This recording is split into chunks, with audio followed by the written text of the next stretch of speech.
سمندری خطرات میں اضافہ، بغیر پائلٹ کے جہاز کی نمائش، نگرانی، جاسوسی اور بارودی سرنگیں سب پیچھے۔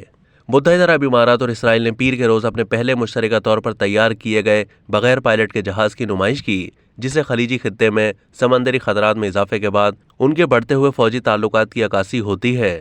کرافٹ، جس میں جدید سینسرز اور امیجنگ سسٹم ہے اور اسے نگرانی، جاسوسی اور بارودی سرنگوں کا پتہ لگانے کے لیے استعمال کیا جا سکتا ہے، ابوظہبی کے ساحل پر نیول ڈیفنس اور میری ٹائم سیکیورٹی نمائش کے دوران منظر عام پر آیا۔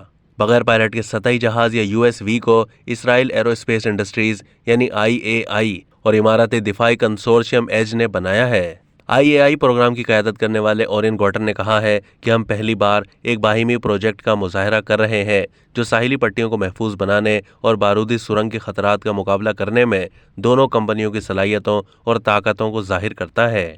اسرائیلی نیوی کے سابق کپتان گوٹر نے کہا ہے کہ یہ جہاز یہاں علاقے میں خطرات کا مقابلہ کریں گے، لیکن اس کا مقصد انہیں بیرون ملک تعینات کرنا بھی ہے۔